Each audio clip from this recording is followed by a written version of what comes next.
Welcome back to IllumiNation Network. Joining us today, we have Karen O'Neill, recovery coach working with Ibogaine, specializing in eating disorders. Thank you so much for joining us, Karen. Thank you for having me. And so this season, we've been focusing a lot on psychedelics, and one of the more peculiar ones that I'm interested in is Iboga or Ibogaine, just because of the miraculous ability that I've heard it has to help people with addiction recovery. I've heard that it originated in West Africa. Is there any other places in the world where this grows? Not that I'm aware of, unless people are cultivating it in greenhouses, which I hope they're doing.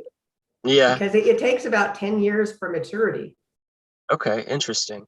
So this is definitely one of those plants that just has its own awareness, its own unique genealogy to the area that it's from, and that becomes the medicine itself, because we see, big pharma trying to replicate it in synthetic versions, and it just doesn't quite come close, especially because of the molecule, for example, for Iboga being so complex. Synthesizing it just doesn't make as much sense as letting the natural biodiversity provide a unique wisdom that only can come from something that the earth provided.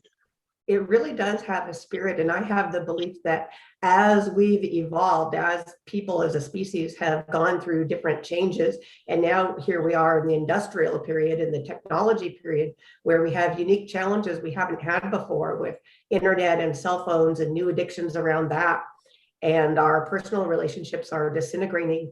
I believe that these plants have followed along with us. We're in an epidemic of addiction right now, and it's just wonderful for addiction because it goes through every area of the brain and it resets it temporarily. So your tastes are that of a child, and a child isn't going to want to smoke on a meth pipe or drink alcohol, or in my case, binge and purge for 35 years. And so all of these things are foreign for a little while. I want to be really clear that it's not a magic pill or a cure, but it gives this temporary reset. So all of a sudden, all the personal work you need to do around an addiction with trauma and new habits and new routines is so much easier. And I found in my work with it in the last 3.5 years that people that have gone through rehabs many times before, gone to 12-step groups before, gone to therapy, whatever, they've learned a lot, but they haven't been able to apply it. And all of a sudden now, with the wisdom of the spirit just opening up the brain and making things possible, they're able to apply that to their lives pretty quickly. I'm not saying that it's easy, but it's a miracle. It's the closest thing that we have to it's the most powerful psychoactive substance known on earth. And it, as you said, it does have a history in Africa. The Pygmies used it originally, and then they shared it with the Bwiti practices, which is a more recent tradition, and they use it for coming of age ceremonies. They use it to address PTSD if someone has had some shock or trauma. And then we found out quite by accident through Howard Lotsof about 60 years ago or so, that I'm not real sure of the date, but he found that he didn't have the desire to use heroin anymore. And that sparked a whole life of him dedicated to this, to make this available to study it. Yeah, it's a shame that the 1970 Controlled Substance Act had to come in and restrict everything, because it seems like everyone who wants to practice it has to go to, like, where you are in Mexico or other countries that don't have these restrictions.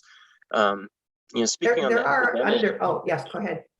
Speaking on the epidemic of opiates, especially here in America, having a treatment like this that helps people rewire their brains and see it from a new perspective, where they're choosing life, they're choosing, all of the zest of actually participating in life versus this addiction that took control of them. And it's so powerful they can't even see outside of it. This could replace agonist replacement therapy and things like methadone and that other less effective one, because they only have a 1 1/4 chance of actually helping someone through the recovery process. And something as large, widespread, and powerful like opiates, it's really a miracle that a plant exists like this that can help us see it in the bigger perspective. It really is. And I think it speaks to the intelligence of the plant spirit itself to have followed along. Before opiate addiction, say, go back 500 years ago, I wonder, there's no way to know, but I wonder if it would have those healing properties that it has now. Yeah, so much of nature just seems to create itself around us based on what we need in our environment. So much of what I've seen this year with COVID, for example, we've had dandelion root or dandelions and other plants growing in our yard that we were able to use to alleviate some of our symptoms as well as boost our immune health. And it's all just Mhm. right in your own yard, I and know nature provides. plants really are the way. Definitely. And as we're going through this year, more and more people are starting to come back to the ancient wisdom, to the connectedness with nature that shows us how to navigate our consciousness and just be in tune with what is, so that we can act and further put a bulwark between negative health ailments. It's an exciting time to be working in this industry and in this field. And I kind of got into it by accident. It was about 6 years ago for the first time. I'd been bulimic for over 3 decades. And my bulimia was really hardcore. It was binging and purging just about everything I ate for, 35 years. And I found when I took it, and I had about a week to prepare, and I found on the internet maybe one woman that had treated someone with bulimia, and 3 days later she's saying it's a miracle, she's cured. I'm like, yeah, get back to me in a year, and see how she Mhm. really does. But it does give, at least for me, that instantaneous, this is a foreign thing to do. Why would I want to do that? That's crazy. Not that I lost my memories or my triggers or the impetus to do such a crazy thing in order to soothe myself and avoid the feelings that I didn't want to be feeling, but it just stopped it in its tracks. And the first time I did this, I was clean for 6 weeks, which doesn't sound like much, but when you contrast that to what my life had been like, it was really a miracle. So when I did it Yeah. again a couple of years later, I knew more about preparation. I knew more about aftercare, what I need to be doing for myself and to not be working and to take some time off my life and really just focus on the new life I was co-creating for myself with the help of spirituality and a good support system, having a tribe around me, people that understood, that supported the work I was doing and supported that it was through plant medicine and not through something like Prozac, which of course I had tried that, and I had tried inpatient care and 12-step groups and all of the things that we know to try to do. And I'm not saying those things didn't help or mitigate it a little bit at times, but it it wasn't a solution. And then when I was able to do this medicine with some knowledge and some practice, I was able to really put these things in place. And so after that, when I heard about an Ibogaine aftercare center opening up in Baja California, Mexico, excuse me, south of Ensenada, I went and I volunteered, like, yeah, pick me, I'll be the cook. And pretty quickly I ended up staying, taking a staff position and staying because I was just starting to see my potential. I'm still just starting to see my potential. So I worked mostly with drug addicts, a few alcoholics over the years, and because this is just amazing, the resetting properties, and to help them have a daily schedule with working out and yoga and mindfulness and recovery circles and just doing all kinds of high vibration activities to boost everything, to get to that place where someone feels more confident in their ability to manage their own life without reverting back to what's more familiar. And so I just Definitely. ended up staying. And so that I got my training. It was a baptism by fire, and learning as I go and making mistakes and realizing how much more growth I had to do for me. And I'm in another chapter of my life right now where it's like, wow, I haven't even scratched the surface of all the things I need to do for myself. But after doing that for about 2 years, I realized I got sick. I was blessed and I got sick, which I'm, an active person, and it knocked me on my back for 2.5 weeks. And I was just grateful that it took me laying down to look at my life going, there's more you need to do. And I knew what it was all along underneath. I had this knowledge that I need to be working with people like me with bulimia and bring the knowledge of what Ibogaine and Iboga can do for people like me. Because unlike drugs and alcohol, bulimia is a very lonely, isolated practice. Someone might be an introvert, but they do have the choice if they're using drugs or alcohol. They have the choice to have drug buddies and drinking buddies and socialize. But bulimia, we don't have barf buddies. It's very much a secret thing. Yeah. And it's loaded with shame because nobody wants to be thought of as doing that kind of behavior, or have someone that loves and cares about them, or a new person that they meet think, oh, this person does what? Are they Yeah. crazy? What's the matter with them?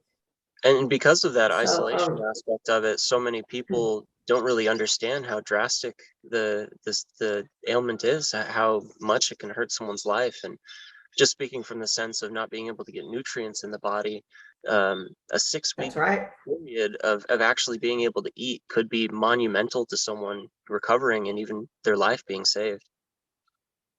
Yeah, absolutely. I was just lucky that I seem to have a hardy system. My organs work very well. So you do hear about people with anorexia and bulimia dying of heart problems and organ failure. And all that happened to me was I lost some teeth, so I have some partial dentures now. But other than that, I was really lucky. I mean, this was 35 years of binging and purging every day. So, and a bad day was up to 10 times a day. A good day was once or twice. This was just normal for me. And I still had jobs, and I raised a family, and had hobbies and everything. And I appeared to be high functioning, but people that knew me really well could see the crazy and not really know why. And then I would go through different periods too, where I would be more open about it, but then it's kind of like opening up the Pandora's box, and then everybody's worried about you and checking in. So then there's that temptation to not be honest and not be truthful and be living a lie. So it's really a very difficult thing to do to yourself. And unlike drugs and alcohol, where the goal is abstinence, with food, you have to learn how to create a healthy relationship with it. So, because Mm, if you're not eating, you're anorexic and restricting. And when you are eating meals every day, you're always one bite away from that binge where it's just all over, and mm, this was just my life and the life of millions of people. So everybody watching this knows and loves someone, or probably a bunch of someones that have this as part of their secret life. And they need to come out of the closet and be exposed to the sunlight and talk about this and be open about this. And it's starting to happen more. and When I rejoice. first started, And they I'm should be sorry, rejoicing too that tools like this are available now, that they can find a way out it's of this amazing. pattern.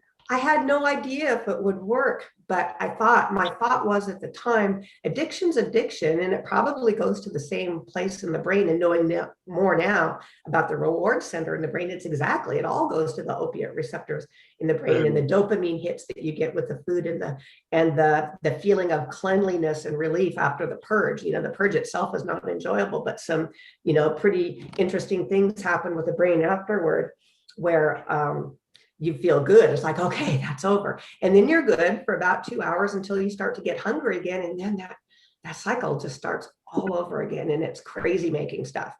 It really is not fun. And it's not fun for the people who love us, because they're mm, just like, what the hell is wrong with you? Why would you do that? Or even if you were around people that were sensitive and supportive, they get tired of it after a while, just like people get tired of any person that's living in an addiction and all of the complications that they bring to themselves and to their world and to everybody around them, getting dragged into their drama. Even though the drama ostensibly is about not being able to find car keys, or money issues or whatever, it really all goes back to the addiction that's driving the life, that's mm. driving the waking thoughts and the dreaming thoughts. There really isn't a freedom to this. And I found for that 6 weeks an amazing reset, but I wasn't really quite ready to give it up. I think I really did want it to be a magic pill, even though I was told very clearly it's not. It's not going to cure you. You have to do the work. I'm like, oh, yeah. And I tell that to people all the time too. But the second time, it really did the trick. It really did the trick because I was ready. I was ready to put into practice some of the things I've learned. I was ready to set my life up completely differently. And part of that change did involve about, 7 or 8 months later, moving to Mexico very early in my recovery to, be a part of something bigger than myself. Excuse me. Um, you know, it's amazing that something that starts as such a wound in someone's life can become the catalyst for healing and bringing healing to other Yeah. people. That's something I focus on a lot in astrology as well, with a certain asteroid called Chiron. And it represents the same process where we all have a placement, we all have a medicine like this. It's just directed in a very specific way. And It's just so beautiful that you got to find Thank this you. medicine. It gave you the healing, and now everyone else who comes in contact with you, who shares your experience, can find this same healing. Thank you. And this is why I want to get the word out. I want to speak to people like me, or people who love people like me, to know that while you may have heard about psychedelics helping with addictions, this particular psychedelic, well, actually, it's so powerful, it's not even a psychedelic, it's psychoactive. Okay. It has the resetting potential for virtually any addiction that you can think of. And people that have heard of Iboga and Ibogaine, they have probably heard about it for drug addiction, but it also works beautifully for alcoholism and for bulimia. And even for things like gambling and sex addiction issues, smoking. Okay, I wouldn't really recommend that someone that was smoking do something as heavy and substantial as Ibogaine right away. But one of the side effects is 7-year-old kid, if they smoke a cigarette, it's going to be awful. They're going to cough and they're going to feel sick for a couple of hours. And someone that has had a flood dose of Ibogaine, and that's the very high dose, the active period is about 4 to 8 hours, where the visions are coming and the resetting is happening. If they're smokers and they're not ready to give up smoking because they're already giving up, these other things, and it's good to have a plan for each thing you're giving up, rather than just go, I'm getting rid of everything and I'm going to be perfect now. That's not realistic. So those smokers, when they light their first cigarette, it's awful. They hate it. And so they have to reintroduce it like they did when they had their first cigarette as a teenager or a young adult. So it's a really beautiful, beautiful recovery tool to be used in the transformation process. And for anyone wondering if there's any like concrete evidence to back this up, I'll post a few studies in the comment. One in particular that I've noticed is from New Zealand, where they did a 12-month kind of check back after doing a trial where people took Ibogaine and took it for the intent of addiction recovery. And after a 12-month cessation from their substance, the large majority of people didn't go back. And that's just from a one-time use. This is a medicine that, just like you said, could be multifaceted for many substance abuse problems. And I really appreciate what you said about how it can't work for all of them, and you can't just decide in one moment to drop all your patterns, because that's not how the subconscious mind works. It's 1,000 times stronger than the conscious mind, and you can say that in the moment, but when your trigger comes, it's going to have all of the memories and all of the experiences where you didn't have the foresight. And so tools like this that, like you said, it puts you into a childlike state where you can see the experience with fresh eyes and realize how it's hurting you. That's really impressive. It's unfounded. There's nothing like that really in the world. There isn't. There isn't. How long does the experience last then, from start to finish? From start to finish, from the time the dosing starts, the active period, and during a high dose, and we'll talk about different ways of doing this because there's several different ways to do it, but during the high dose, the flood dose of Ibogaine, and Ibogaine is the extract of the root bark. You can also do it traditionally with the root bark. You have to ingest a lot more of it.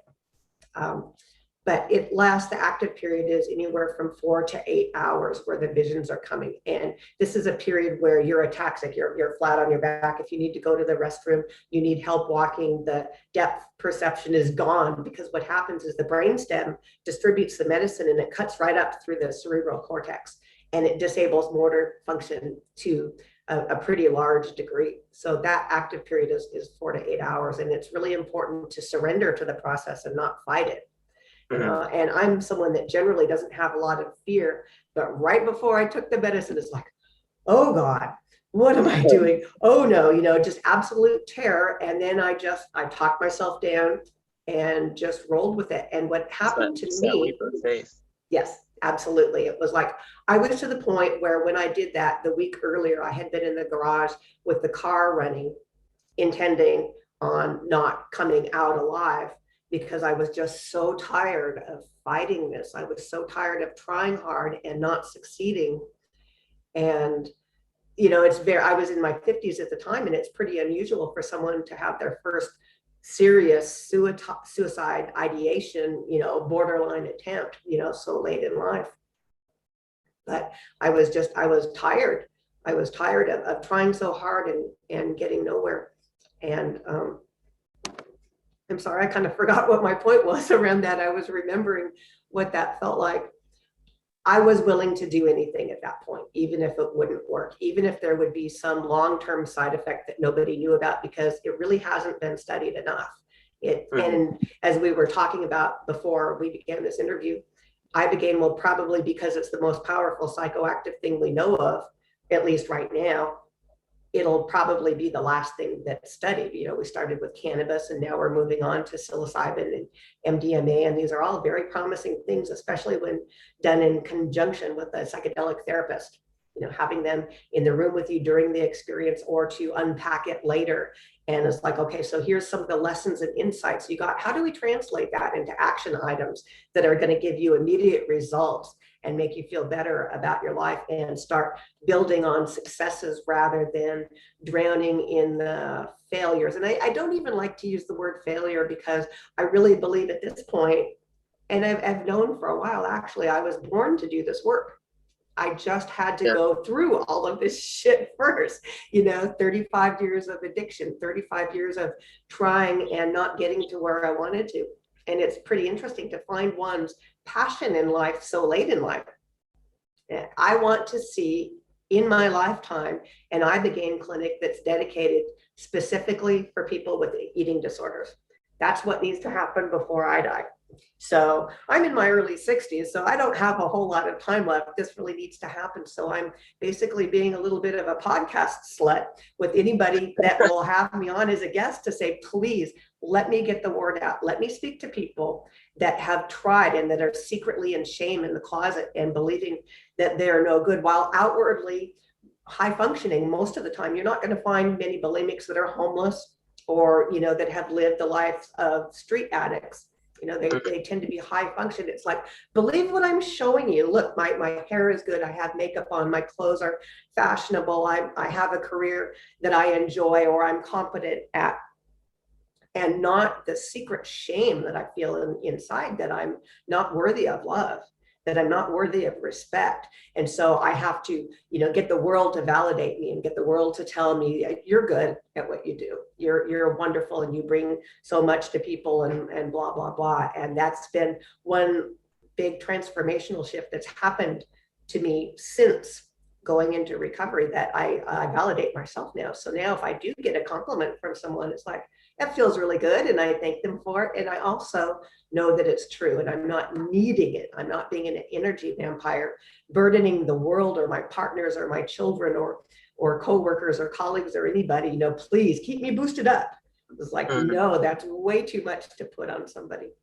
So definitely. I'm hoping that this will happen in my lifetime. But for now, I'm just speaking with everybody that will listen that Ibogaine is wonderful for all kinds of addiction. And specifically, even if you have heard of it, it's probably only for opiate addiction, because it's so amazing.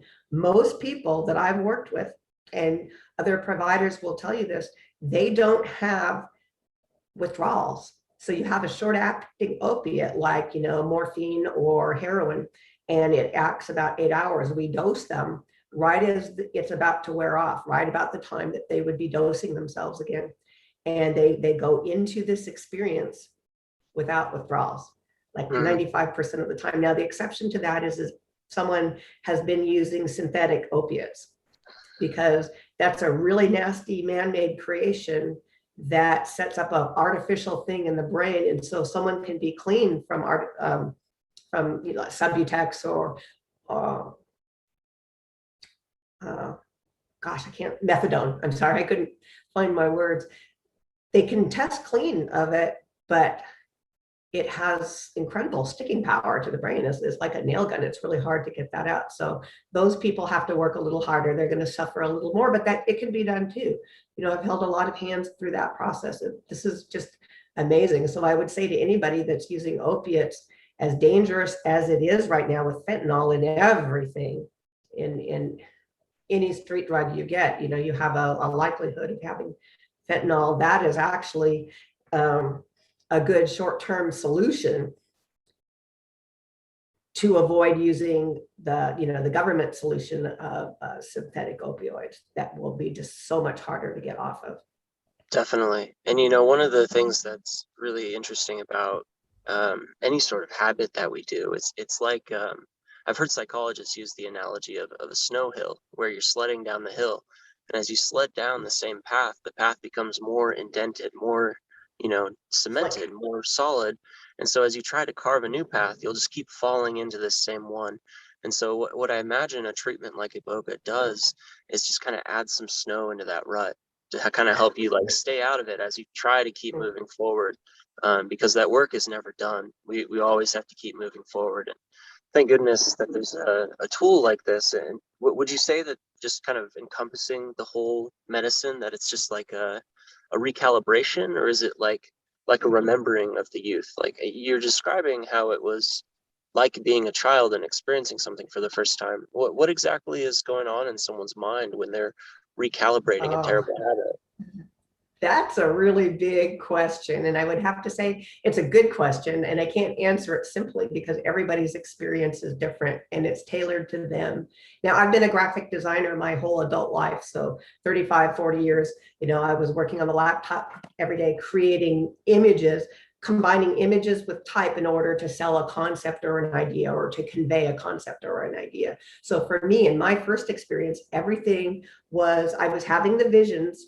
So, your eyes are closed and you've got the black theater screen, of, your forehead. And most people get these images, these vignettes, but mine also had a combination of words and images in order to speak to me the way that I was used to thinking. And it also showed me a little graphic icon in the upper left-hand part showing what was happening with the brain. It was just a very simple graphic of a head and the brain, and it showed all of the neurons, going all the way through it. I mean, Like it a was live amazing. heads-up display of the rewiring. Yeah. And so I was in this state where it's a bit of a disassociative state, but more of an observer state. I was watching the amazing process of being human and what happens to all of us. Everybody watching this, you and me right now having this conversation, we have three things going on. We have our soul, our spirit, we have our brain, and our body, and they're all talking to each other. So there, I was given this medicine, and the medicine's job is to go through and scrub every area of the brain because it's a dirty molecule. It goes through virtually every area of the brain and reset it, scrub it clean. And so that's happening, and I'm feeling the medicine hit my system. I was taking 2 pills. I think it was about 30 minutes apart for my full dosage, which was about 1 gram of Ibogaine, the extract that I mentioned. And I would feel it hit my bloodstream, boom, and I would feel it like in the chest, and I would feel my respiration go down, I would feel my heartbeat go down. And it startled me the first time because I was, in a very aware state. It startled me. And then when I took the second dose and I felt it hit it, and I started to think, oh, it's like driving a stick shift. I'm downshifting. I'm going from fourth, down into third. Okay, we're going to take another dose. Now we're going down into second. So Oh this man. is what's physically happening to the body. I was just able, unique to me in my experience, I was able to be very aware of that and very aware of everything happening. And I was just fascinated at the complexity and the beauty that it is to be human and all the things that go into that to be human. Now, when it comes to rethinking the addiction, first of all, people go through this experience, they come out of it very tired. You're basically in a waking dream state. So the body is physically tired, but the mind is energized and free. Okay. So it's like for me now, I did my first experience when I was probably about 55 years old, something like that. And I had to stay in bed for 3 days. It was, a few days before I was able to walk downstairs and, do normal things like make myself something to eat or something. But people that are younger, they can get up and go for a run. So you're going through this big change, and it's very common. The second day we call a gray day, where they just feel kind of empty and depressed. Well, that's because this big burden was just taken off of them, and they don't have the physical capacity to be feeling good physically, and the Right. mental. For me, I didn't feel that. I was just like, oh my God, I'm different now. This is so Yeah. amazing. A But giant door just closed, and what door is yes. going to open next? And people are feeling the loss because, as horrible as addiction is, it's their constant companion. It's what we rely on to get us through the day, every day, all day long. All of the thoughts are around it. how am I going to get it, whatever my addiction is? How am I going to hide it? What cover story do I have? What lie am I going to tell? How am I going to finance it? I mean, there's just all of this going on all the time, and all of that is removed temporarily. You don't have to worry about that stuff. So you're at great risk for picking up another addiction, something completely different, like gambling or compulsive shopping, or even a healthy addiction like exercise, over exercising to the point where you can injure yourself if you don't really step back and create a new life. So And that's why that's integration, and that's yes, the most important step. yes. Yes, and I would actually propose that integration is the whole process. From the first time you have that thought, maybe this would work for me, the Mhm. process is beginning, and everything that you do around that is going to affect the process itself and what your life is going to be like afterwards. So when you ask what's going through people's minds, they're getting emotional afterwards. Most people, especially the drug addicts, because they're detoxifying also. Now, me, I wasn't, you don't really detox from food. So that's one reason why it was a little easier for me. But as something they're of just a, free. They're just free, and they're feeling the loss and the yeah, depression. And so that's why as soon as they're able, it's like, all right, let's go do some yoga now. Let's go for a hike in the mountains. It's beautiful here where I work down in Mexico. Let's, want to go horseback riding in a couple days. Yeah, let's do that. We're near yeah. a zip line and suspension bridge adventure park. Oh, I'm afraid of heights. Well, this is a great time to look at that and conquer your fears. Look what you just did. You just gave up drugs. You just gave up binging and purging. Let's go out and really see all the other things you can do. You're going to be amazed. Trust me. Let's go. That somewhat mirrors my first psychedelic experience, where I was so excited for a new zest for life, and that just this control that I had over my mind and where I wanted to grow. I was like, let's go skydiving. I need to experience something that is totally out there. Um, yeah, and then a lot of people kind of mirror that experience with their psychedelic breakthroughs. Is this immense zest for life to try something crazy, to Yeah. do something that's exhilarating. Yeah, Um, and psychedelics are so great for, quote, regular people that have regular problems like depression and lack of motivation, or just getting too caught up in their life. We are, especially in America, we don't live a tribal life the way that we did throughout all of history, where we couldn't really survive without that tribe, working together as a unit, whether it was to help take care of someone when they were sick, or meal preparation, or making food and clothing, or traveling, or whatever. It was all done in a bigger way. And we're very nuclear, especially in the United States. And so we can get lost. And that's why we're at such high risk for developing addictions, because we know, at a deep cellular level, not a conscious thought, but we know that something just ain't right. We're not feeling, we're missing out on something, and we can't put a finger on it. So we think we need to make more money, or buy more possessions, or accomplish more in our chosen career. And while there's really nothing wrong with any of those things, power those are, outside ourselves. yes, yeah, those things aren't what makes you happy. It's the love you have for yourself. Hmm. It's the feeling you have from being part of a tribe, from a community, that And is that's the definitely important something that's factor. missing. That's something It that's is, missing here in America with community. really is. It's just something of a disclaimer for those who are worried about the sensation of a dissociative experience. That this, just like how a sensory deprivation chamber works for meditation, removing your motor function, removing yourself from the body, allows you to see the impulses of the body from a third person perspective, and that is part of the experience. So when people say, oh, I don't want that experience, I want to be in control, like, you're not in control, and that's why you're here taking the medicine. So That's right. give it up to that higher power, because it's going to show you something. And I have to admit, this is something that I struggle with, and why I don't do medicine very often. I wasn't afraid the first time. Well, I mentioned I had that little bit of fear, but when I did my second experience, it was very different from the first. And it was actually presented to me in a cartoon format, where I saw a CD going into a player, and it showed this loop of everything. And it was all Aladdin princesses and princes, and the psychedelics everywhere. And normally under Ibogaine, when you open your eyes, the visions stop. Well, they didn't stop for me when I opened my eyes. It's like these damn cartoons were everywhere, right? And I didn't even take the full dose. I made the decision along with my provider. It's like, I don't want to ever do this again. I don't want to ever do this again. And that ended up being very powerful for me because, okay, well, if you're never going to do this again, then you need to get serious with your self-caring. That means no more binging and purging. That means you really have to do the work. And so again, you know, the medicine doesn't necessarily do what we want, but it does do what we need.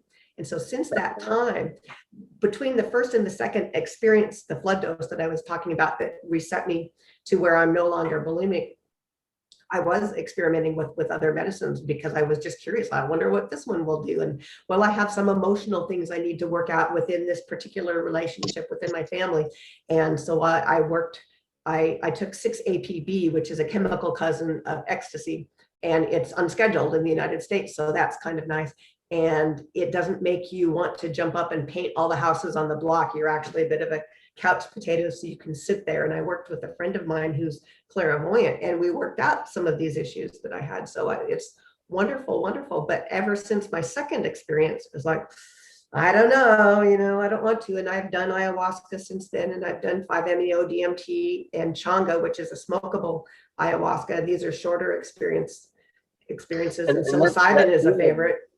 That feeling that you're describing of the anticipation of another dose or of your next journey is kind of like the fear's way of knowing that it's about to be eliminated. That's right. You know, it's right. It's just the same feeling as when you're strapped to the back of a person on a plane ready to skydive, and you're like, when is it going to happen? You know, I'm not sure if I want to do this, but as soon as you get but it started. Yeah, as soon as you're past that moment, you're along for the ride, and that ride is something that'll help you if you're open to it. And you know, as these things become more prevalent throughout the world, and hopefully as it becomes prevalent here in America, we'll see more ritual and tradition brought to these medicines to be more of a symbolic experience added to the physical experience. Like I'd heard in other countries where they practice Iboga, they do a ceremony where they bury the person alive, and as they like downshift, as you said, it represents an experience of the body passing, and then them just looking up into the cosmos and observing everything from the macro. And you know, as they come back, they choose life. They choose you know, this experience, and just that whole experience of being buried and then seeing the stars and then coming back out of the experience, I imagine is just like a full cycle of That's wonderful. Yeah, inner and outer fractal experience, kind of mirroring what needs to be happening. I can't say that I've done that, but I can see where that would be a very useful practice. Yeah, we are more than our human bodies. We're just here for this little human vacation, right? But we're spiritual bodies having, or spiritual entities having a human experience. So we can learn and grow and be better, I guess. I mean, I don't know. You know, that's the thing. It gets you to thinking about all of these things, and we all come up with different answers. And during my time in Mexico, it's been 3.5 years that I've lived there. There have been different medicine men and women that have come through, shamans trained, you know, traditionally. And with each person comes like a new buffet of learning why someone believes what they believe and what they believe about the medicines, and learning about their training. And all of that has a little bit of sticking power within me. You know, this has all changed me. This is not the kind of experience that I would have in the United States, although with more and more churches opening, it is becoming more of a practice where these things are above board and legal. And it's just wonderful to be living in this time period where the people are saying, hey, you know, that was a bunch of crap that Nixon pulled in the 70s. You know, we have the right to explore these things. Nature, God, whatever, you know, gave this to us. And they have. It's as Graham Hancock says, it's a war on consciousness. Yes, it really is, because if you look back, you could even, you know, think of it as being nefarious, and how we're being controlled, and how we're being controlled by the media and our addiction to devices and all of this. I mean, we've never seen such polarization as we've seen, at least in my lifetime, that we have right now. That point is proven further by the fact that Iboga is going to be the last one to come to America, and addiction recovery is what we need more than anything. Yes. Yes, but And in order to do that, it's not just like, I won't drink anymore, I won't use drugs anymore, I won't purge anymore. There has to be this spiritual awakening that changes everything, so that we yeah, can always plug into our higher consciousness when we're having a bad day. Because guess what? There's still going to be bad traffic. There's still going to be financial downfalls. There's still going to be, we're going to lose loved ones. We might be ill. We're going to have these stressors. And it's how do we roll with it better without turning to something to numb out?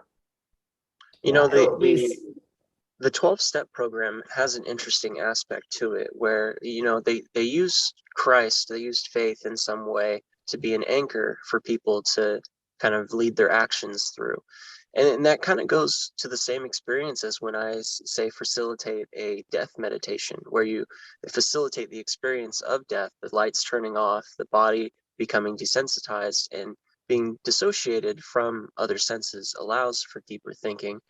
And so, with this can go further to say that, that this experience mirrors it. And just to say that, like, when someone's going through the 12 steps and they're seeking God, they're seeking this one light stream, this pillar right in the middle that is in accordance with their actions, in accordance with purity. So just like how Iboga, shows you the experience as if you were a child experiencing it the first time, it helps you recalibrate your intentions from a place of purity. And in that sense, it's just as powerful as 12 step. All forms of faith, really. It's a leap of faith. And doctors say that they don't plan for SSRIs to be long term, but you find in a lot of cases entire families are put up on these drugs, and the healing is not happening there. And It's not, so, because they're being numbed out, and they're just able to get through the day. They have that cloud, the dark cloud of despair, lifted a little bit where they can function a little better. But with all of the side effects, the numbing out of the emotions, sexual dysfunctions, the changing of habits, it makes, like Zoloft and Prozac makes certain people very manic. And again, when you're being manic, you're not participating in your life, you're just staying very busy. mhm. So I mean, it's different for everybody, but I've been on these medications, in the past, when I started getting treatment, started looking to change my life about 9 or 10 years into the bulimia. I started trying all the usual things. I tried 12-step groups and Prozac and its chemical cousins, and I was inpatient in an eating disorder program. I tried hypnosis. I mean, I tried all of these things, and they would maybe help for a little while by And that's reduction. the It was that's just the harm point. They're reduction. all Yeah. temporary fixes. They're not meant to be long term. And I think as a protocol going forward for America, as these things, as other psychedelics are going under litigation that are helping them become more legal, Iboga will follow suit. And in the future, I see the protocol as being SSRIs for short-term relief, and then preparing someone for an experience that changes the way they think about their life and how they got themselves to a depressive state, or to a state where they can't work on their trauma, or any of the litany of symptoms that come with what psychedelics can heal.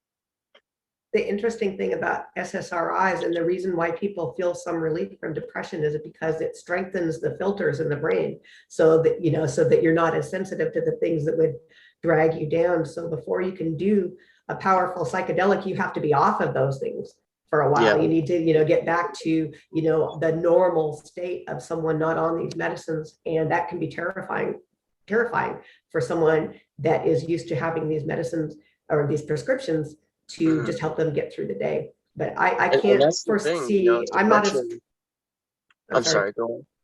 I was going to say, I'm not a stranger to depression. And so, but I can't foresee any kind of depression that would take me back to Prozac, even though Yeah. for me, because I have a sensitive system, I'll feel better in 2 hours, and if it doesn't, then I would, I'm going back on prior experience. If I don't feel better in 2 hours, I take a second one and boom, I'm better. I'm just blessed with a sensitive system. But I would much rather see, and for myself, or suggest to someone to maybe microdose something like psilocybin, Yeah. to start on a weekend where you don't have to go to work and drive a car, but find the right dosage for each person, where they're not necessarily feeling the psychoaffective effects, they can still drive a car, they can still be safe in their workday and in their daily life. But it's incredible relief that you can get from that. And it's natural. It's not created in a lab. And I'm not against anything created in a lab. But the act of suppressing what we feel only makes it worse long term. It doesn't help anybody ever, I mean, maybe temporarily, like you said, Right. maybe And temporarily. if we need that to save someone's life, then we do that. But then weaning off of it and going for an experience that gets to the root of the problem is how we do it. People need to take their healing seriously, and they need to do the work. And that's not always fun. No, it's never fun. It's really never fun. It's the work. And this is why I say with the psychedelics that we work with, particularly Ibogaine, it's not always going to be fun, and you have to do the personal work. Otherwise, you're not going to get that kind of fulfillment that you would want out of your life. Then maybe it would take away the addiction, but without the personal work, it's a white knuckling process after a while to just not submit to those triggers. It's like, well, I had a fight with my wife, or, whatever, the dog, died, whatever. Life is still going to happen. And to white knuckle is not living, No. and I reflect back on my own experience. We need to learn how to cope in healthy ways. Yes. And we need to know when we need to seek help, when we need help. Yes. And well, this is what I'm finding that, oh, I'm sorry. Oh, go ahead. I'm just finding that in these times, families are being raised different, men are being raised different, where men are able to talk about their feelings. And in 12-step meetings, you have old timers that have been there for years and years. I attend 12-step meetings, and I'm just amazed at seeing these people that have been sober for 40 years, men, who are talking about their feelings, and they were not raised that way. They were raised to, suck it up and be a man and push it all under the rug, to the point where they were going to use something, either drugs or alcohol. And while we're talking about 12 steps, also, I want to mention that one thing that I don't care for in the 12 steps is that psychedelics are frowned on there, but yet a prescription antidepressant is just fine. Eating cookies, drinking coffee, chain smoking all day long is just fine. It's like, hello. There must be a money trail associated to that policy. Bill W. used LSD and belladonna, and there are some that believe that he was using those substances and that helped him create the program that he created. And I don't know if that's true, but it wouldn't surprise me.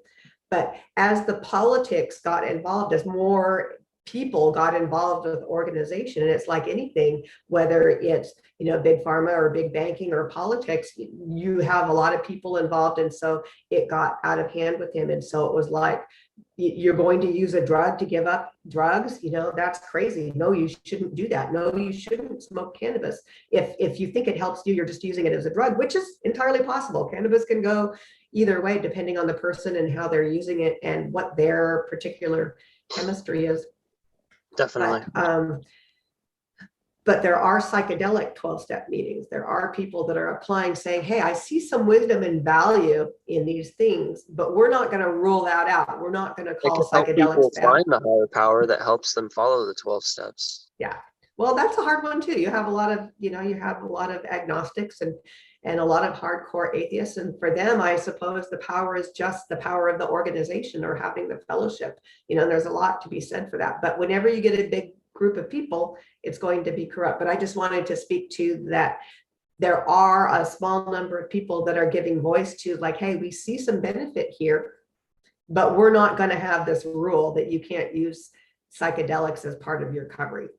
And so you can find those online on Facebook. Just psychedelic 12 steps is very, very easy to find. Excellent.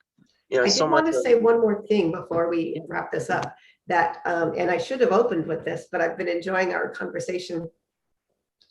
Ibogaine and Iboga is very hardcore. This is not something you do at home by yourself. You need proper supervision. You need a facilitator that has experience. If you're detoxing off of something, there's extra health complications that can happen. You need medical testing. You need an EKG and a full blood panel to test your organs to make sure your liver can handle it, that your heart can handle it. If anybody Googles Iboga or Ibogaine, they're going to find some horror stories and read that people have died. And I think the number is 1 in 400, but they don't tell you why these people died. It's because either they went out and used drugs again, and it would be like if I were to use, a normal dose of heroin right now, it could be fatal for me. I could have an adverse event. Ibogaine is a very powerful detoxifier. So you're clean. The next day you're clean. And if you just go right back to it, you're going to die. Or there could be a medical condition that's not known. Someone with prolonged QT intervals in the heart, they're at risk, because what the Ibogaine does in the deep state, in the deep flood state, is it slows everything down. It slows down respiration. It slows down the heartbeat. So it can be dangerous for people. And those are the people that should just do a low dose protocol, building up to a higher dose. And the clinic that I work with, that I'm affiliated with, we do a lot of treatments like that, where someone will come in and we switch them to morphine. Absolutely no needles are involved. That's just not a good idea. But we put them on morphine or on oxy and start dosing them with Iboga. And after a few days, they stop asking for the morphine. They stop asking for the pills, because they are shifted in. So it's not that drastic change that you get in a flood dose, but it's less of a shock to the system, and you can roll into it in a gentler and easier way. Nice. Well, it's good that there's different treatment options for different people. Yes. So I want to say, don't do this at home. And Definitely. I know it's very tempting for someone that has a drug addiction and they're poor, maybe living on the streets, and they can't gather the money to do this, but there are other options. There are other options. You can find a decent underground provider. There's really nothing wrong with that if they have experience and they've done detoxing before, have the medical testing done. But the best way to do it is, just make sure that and ask for references. Talk to the people who have been there. Talk to the people who have gone through. Anybody that's worth their salt will say, yes, you can talk to me. People, I want you to talk to my people. I want you to feel good about this decision that you're making. They and won't you need to take some time off your life. Yeah, you don't just do this and go home. I mean, anybody that's done an ayahuasca ceremony knows that, the next day, you've been up all night, and the next day you're going to be tired, and you start getting insights. And then to just go back to work the next day, don't bother doing it. You don't disrespect the medicine or yourself. A Don't rush psychedelic it. Take the time that it deserves. Yeah, a psychedelic experience could be the biggest turning point in your life. So take it seriously. Yes. And just speaking on what you were saying with the 12-step program, and just the difficulty of men in society to be able to express themselves, I could go on about that for a whole other hour, but it just goes to show that there's so many things in American culture that kind of coincide to this suppression of the natural human experience in terms of emotional